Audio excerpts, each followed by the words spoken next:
एक समय की बात है। एक राज्य में एक प्रतापी राजा राज करता था।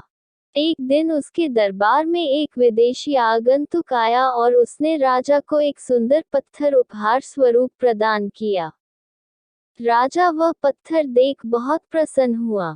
उसने उस पत्थर से भगवान विष्णु की प्रतिमा का निर्माण कर उसे राज्य के मंदिर में स्थापित करने का निर्णय लिया और प्रतिमा निर्माण का कार्य राज्य के महामंत्री को सौंप दिया।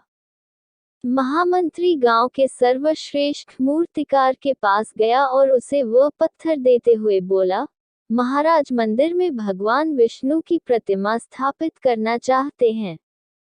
7 दिवस के भीतर इस पत्थर से भगवान विष्णु की प्रतिमा तैयार कर राजमहल पहुंचा देना। इसके लिए तुम्हें 50 स्वर्ण मुद्राएं दी जाएंगी। 5 स्वर्ण मुद्राओं की बात सुनकर मूर्तिकार खुश हो गया और महामंत्री के जाने के उपरांत प्रतिमा का निर्माण कार्य प्रारंभ करने के उद्देश्य से अपने औजार निकाल लिए। अपने औजारों में से उसने एक हथौड़ा लिया और पत्थर तोड़ने के लिए उस पर हथौड़े से वार करने लगा, किंतु पत्थर जस का तस रहा। मूर्तिकार ने हथौड़े के कई वार पत्थर पर किए, किंतु पत्थर नहीं टूटा। 50 बार प्रयास करने के उपरांत मूर्तिकार ने अंतिम बार प्रयास करने के उद्देश्य से हथौड़ा उठाया, किंतु यह सोचकर हथौड़े पर प्रहार करने के पूर्व ही उसने हाथ खींच लिया कि जब 50 बार वार करने से पत्थर नहीं टूटा, तो अब क्या टूटेगा।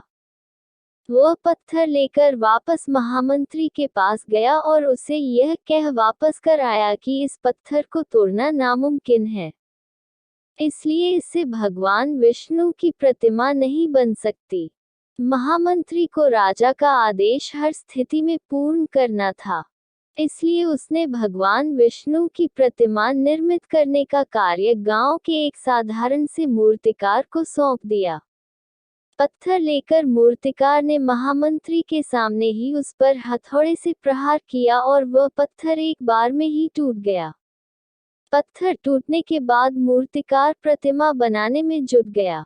इधर महामंत्री सोचने लगा कि काश पहले मूर्तिकार ने एक अंतिम प्रयास और किया होता तो सफल हो गया होता और 50 स्वर्ण मुद्राओं का हकदार बनता।